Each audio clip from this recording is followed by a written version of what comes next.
दशा माता की व्रत कथा। दूसरी कथा। एक राजा को 2 रानियां थी।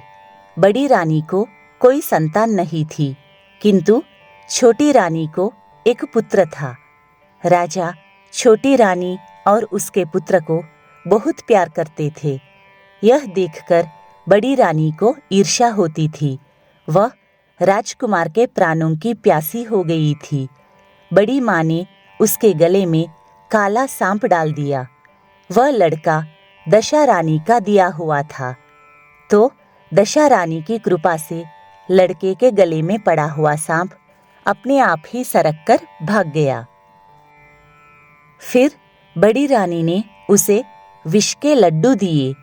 जो ही खाने लगा त्यों ही दशा रानी ने किसी दासी के वेश में प्रकट होकर लड्डू छीन लिए।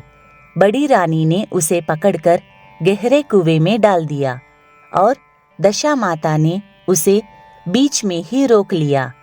जब दोपहर का समय हुआ और कुंवर कहीं दिखाई ना दिया, तब राजा रानी को बड़ी चिंता हुई। जहां तहां लोग उसकी तलाश करने लगे। राजा रानी पुत्र शोक में रोने लगे। तब दशा माता एक भिखारिन के वेश में राजकुमार को एक वस्त्र में छिपाकर भिक्षा के लिए राजद्वार पर आई। तब सिपाहियों ने दुत्कार कर कहा कि यहाँ तो राजा का कुमार खो गया है और तुझे भिक्षा की पड़ी है, चल हट यहाँ से।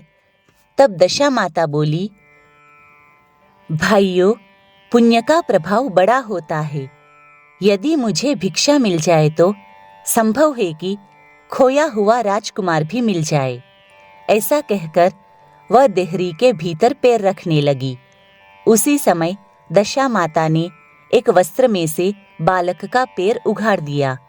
सिपाहियों ने समझा कि अभी कुंवर इसके हाथ में है, इसे जाने दो और कुंवर को भीतर छोड़ आने दो। उधर से बाहर आने लगेगी तब इसे पकड़कर बिठा लेंगे। दशा माता कुंवर को लिए हुए भीतर चली गई। उसने राजकुमार को चौक में छोड़ दिया और वहां से वापस होकर चल दी, परंतु रानी ने उसे देख लिया और उसे डांटकर कहा कि तू कौन है? तूने 3 दिन से मेरे लड़के को छिपाकर रखा है, तूने ऐसा क्यों किया? दशा माता उसी क्षण ठहर गई। उसने कहा कि रानी, मैं तुम्हारे पुत्र को चुराने छिपाने वाली नहीं हूँ। मैं ही तेरी आराध्य देवी दशा माता हूँ। तुझे सचेत करने आई हूँ कि तेरी सोत तुझसे ईर्ष्या रखती है। वही तेरे पुत्र को मारना चाहती है। अपने पुत्र को कभी भी उसके पास न जाने दो। और सारा हाल कह सुनाया। माता बोली, मैं तुमको चेतावनी देने आई हूँ। तब रानी भगवती के पैरों पर गिर पड़ी। उसने विनीत भाव से प्रार्थना की कि जैसे आपने मेरे पुत्र की रक्षा की, वैसे ही मेरे सुख सौभाग्य की रक्षा करना और मेरे यहाँ आप सदैव रहिए। मुझसे जो सेवा पूजा बनेगी सो करूँगी। तब दशा माता ने कहा कि मैं किसी के घर में नहीं रहती। जो श्रद्धा पूर्वक मेरा स्मरण करता है उसी के हृदय में रहती हूँ। मैंने तुझे साक्षात दर्शन दिया। इसके उपलक्ष्य में तुम सुहागिनों को न्योत कर उनको यथाविधि आदर सत्कार से भोजन कराओ और अपने नगर में तथा राज्य में ढिंढोरा पिटवा दो कि सभी लोग मेरा डोरा लिया करे और व्रत किया करे।